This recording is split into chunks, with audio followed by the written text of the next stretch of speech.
Hey everybody, welcome back to Kerbal Space Program with REinstein. How's everybody doing? Today's episode, I wanted to do this mission, which is recover a unit from orbit of Kerbin. We don't know exactly what it is, but what I did want to try and do was use this space plane that I've built. Because at the front here, I have a cargo bay, and if I go ahead and open that up, hopefully I could attach something there. Now I know that I can use... Game's being a bit laggy at the moment. I know that I can use like these decouplers and attach that there and then put something with like a grabbing arm at the front. I've actually built a sub-assembly, let me just show you that momentarily, called the debris grabber. Now that's already got the decoupler on it. Ooh, we've detached the main part of our plane. That's not going to work. There we go, let's grab that. Alright, now if I try and attach this here, it should work. There we go. All is fine. We close it. And you can see the parachute sticking through. So that's not really the problem. The problem is when I actually take this thing up into orbit and try to get this part out of it, the small device grabber, it doesn't actually come out properly. And I don't understand why. So if anyone's got any ideas, that would be really helpful. It just decouples. It's got like a little tiny liquid fuel engine at the bottom there, some RCS thrusters, heat shield, etc, etc. So we're going to have to park that idea and do it the old-fashioned rocket way.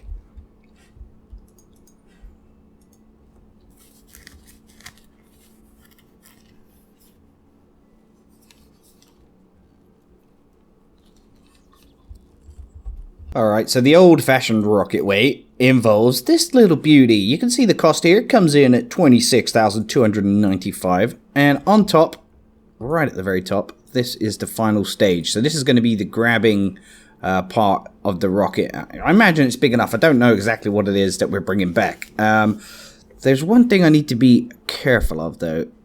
And that's to make sure that when we're coming into low... once we're approaching into Kerbin, I need to make sure that we're actually going to be able to control this thing. So, where are my solar panels? Oh yeah, I think my solar panels are under here. I think they're under the parachutes. I don't know if that's going to work.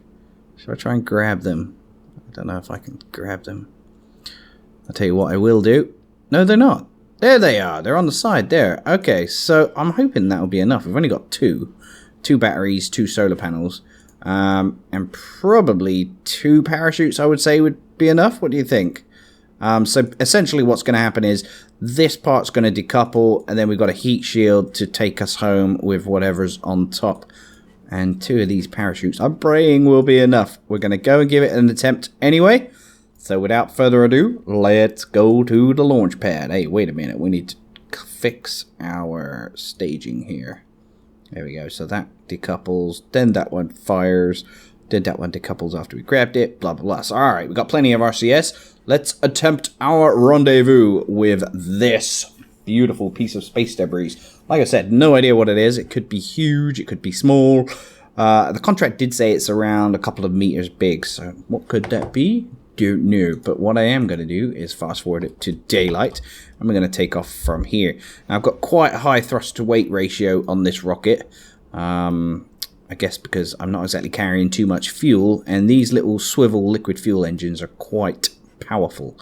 Now, I'm slightly worried that if we turn the wrong way with this rocket while we're out in space, that we're not actually going to be able to capture any sunlight and recharge our batteries, so that is one concern. I did consider leaving the batteries and solar panels further down, but then once I decouple this stage, then obviously I don't have any control over the rocket, and simply because I won't have any electricity. So if I don't have any electricity, then I can't decouple the parachutes, and you can't do it manually unless you've got a Kerbal on board, I imagine. I don't know.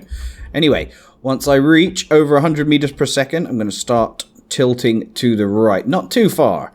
This is my attempt at a gravity burn. I've been reading up on it and looking on Reddit and seeing Scott Manley do it and stuff like that.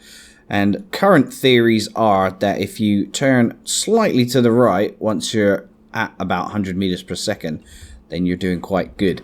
Once you reach about 10,000 meters, then you want to start tilting even further to the right. That's what I understand. And by the time you get to 30,000 meters, you kind of want to be tilted more or less horizontal, I believe.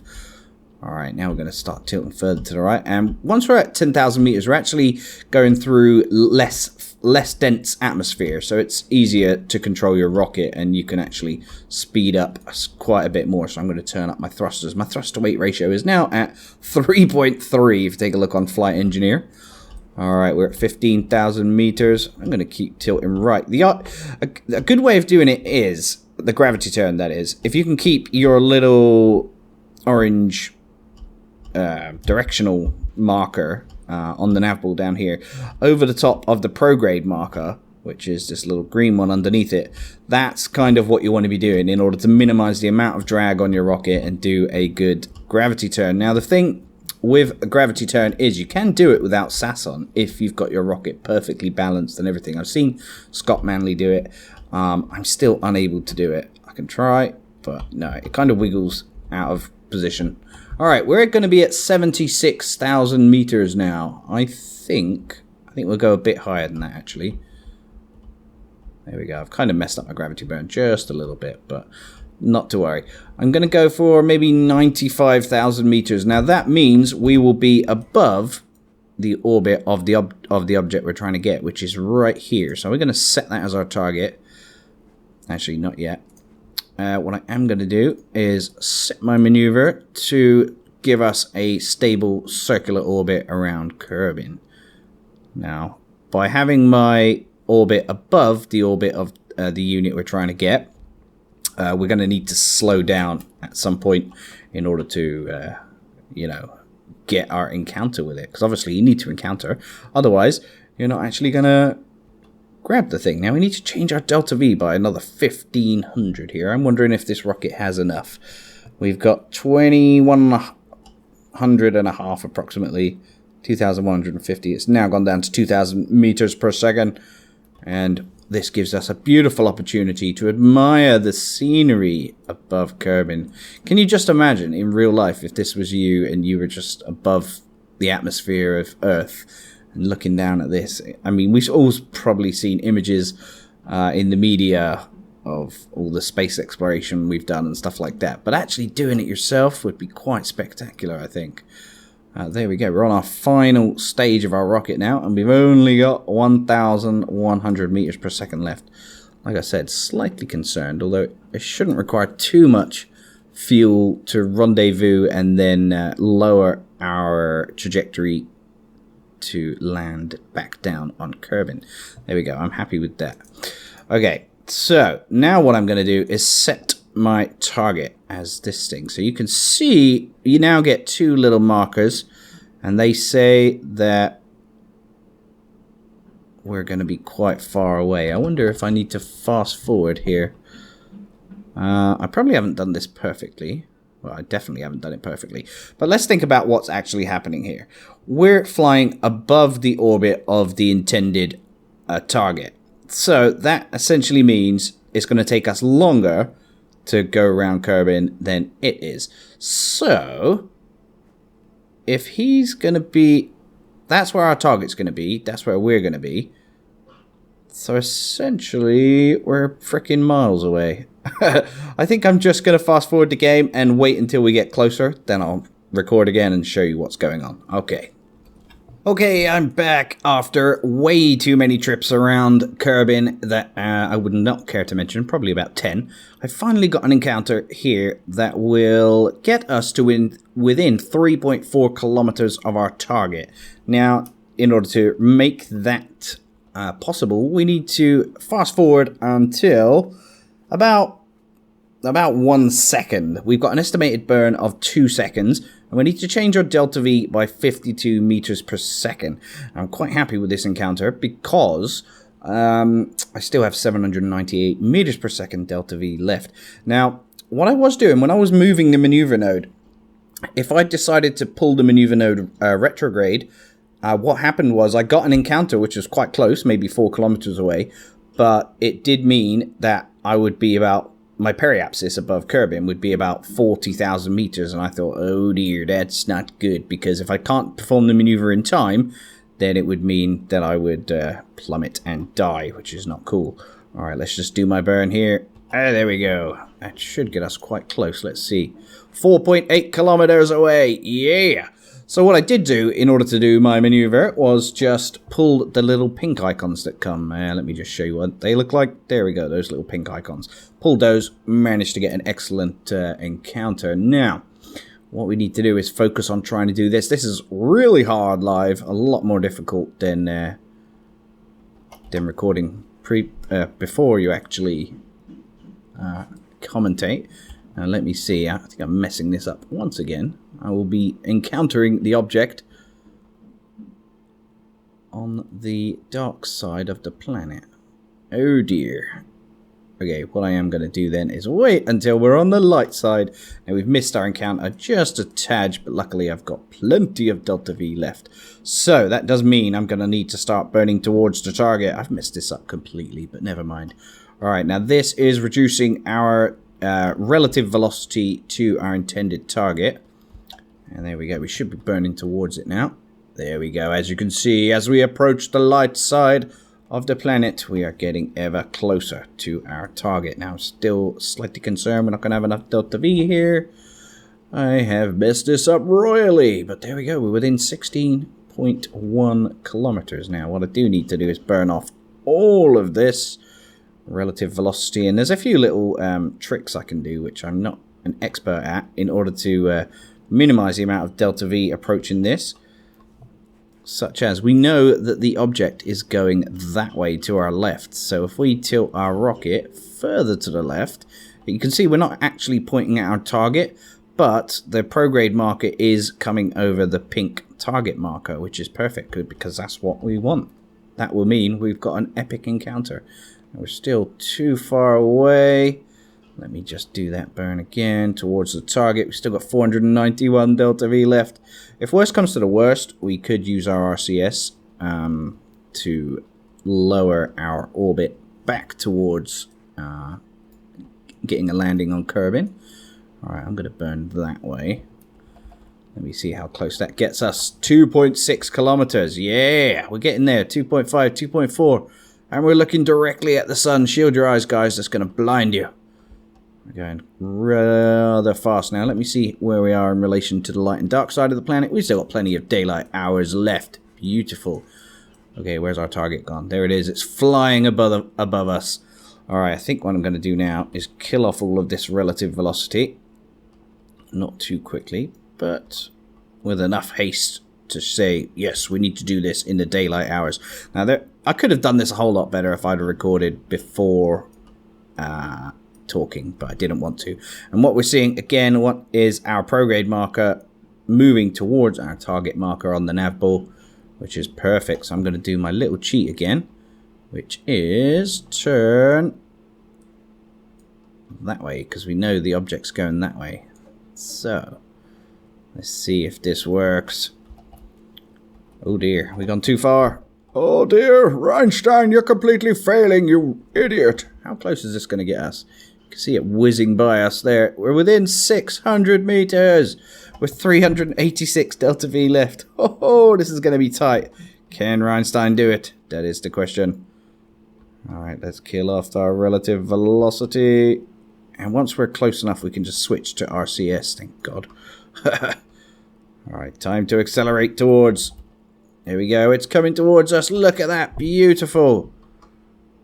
Can we do it before we get into the dark? I don't think we can. We're going way too fast. Uh-oh. Kill off relative velocity. There we go. And we see it virtually at a standstill below us, which is perfect. Okay. Will we have enough Delta V here? Look at that. We are finally approaching our target.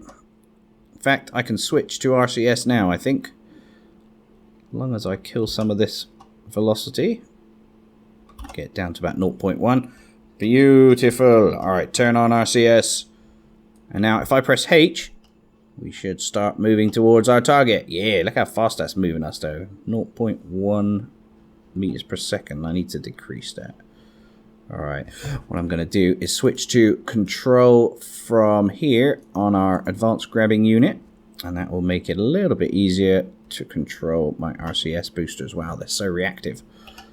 Alright, let's move closer. A bit faster. 0.4 meters per second now. Unfortunately, we are going to be in the dark side of the planet. Never mind, we've got plenty of dark hours coming now. Look at this, we're approaching. What is it? We still don't know what it is. What is that? Oh, it's a wheel. It's like a giant rover wheel or something. Nice, we're getting there. Yay! Going a bit too fast out. Yeah, we just slow down to 0.1 meters per second.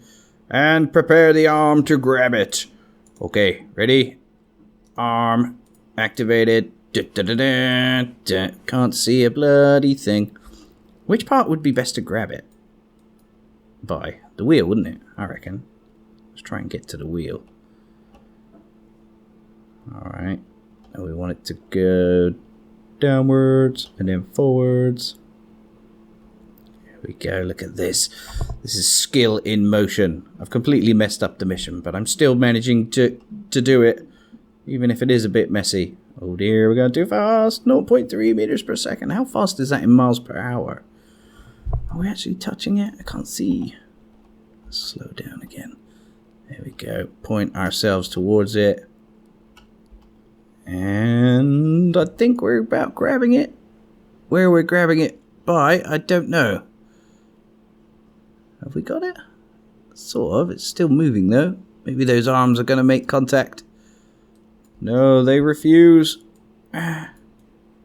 Where's it going? I can't see it in the darkness. You really want to be doing this in the daylight. I'm such an idiot. Have I got hold of it? I can't tell. I don't think so. It's wiggling all over the place. There we go. We've knocked it. That's lovely. That's exactly what we want. I am no Scott Manley, that's for sure. Have we got hold of it? I can't tell. Almost.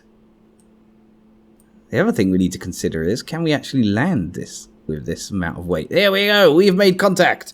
Yay. Okay. Let's switch to orbit now. Now we need to figure out how to get back down to the planet Kerbin. Alright, I guess I'm going to set my maneuver at the apoapsis. And we want to drag the prograde marker that way. And there's a big load of ocean there that hopefully we'll be landing in. Okay, cool.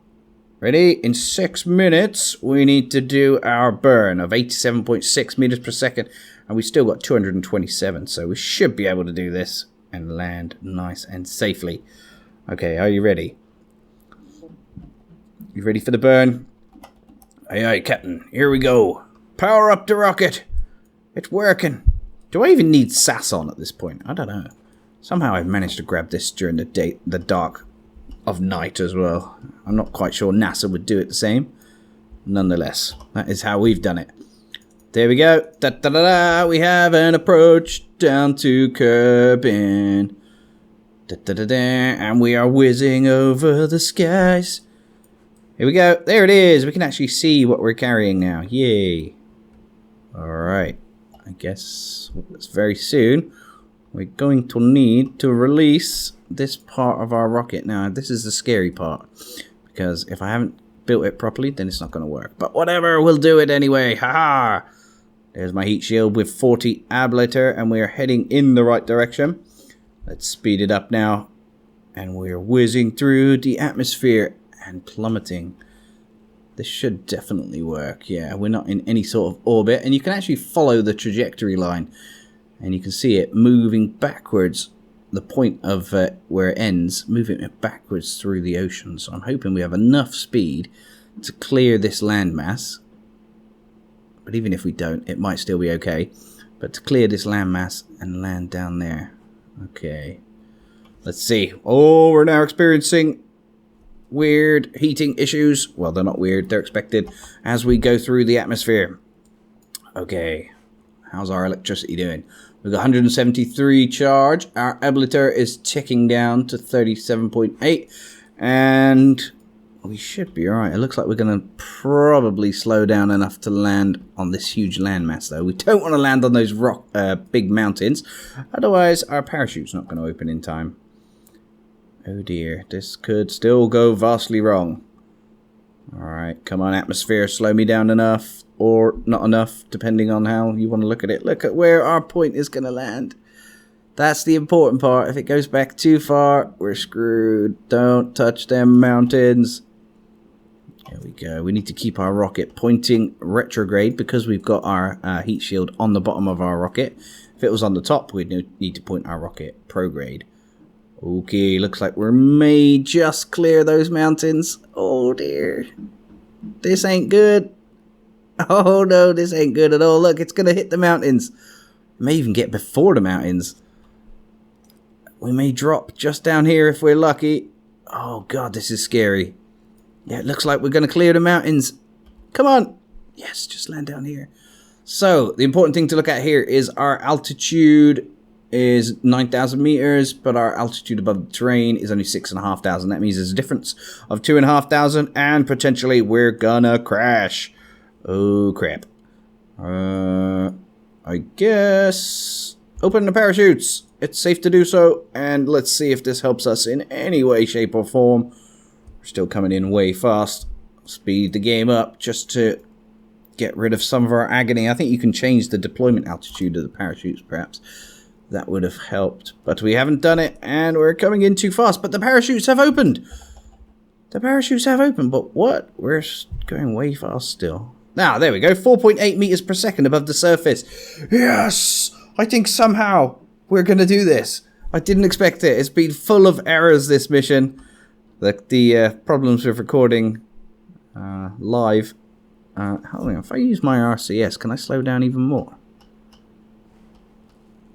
No, we don't have RCS anymore. 5.3 meters per second. Alright, I think the tolerance... Hey, let's put the brakes on. That wheel's spinning like crazy. I think the tolerance for parts landing on land is about 6 meters per second. Let's turn off our RCS and our SAS. And we are landing. Hey, I did it! And the part didn't break. Let's take a look at our contract.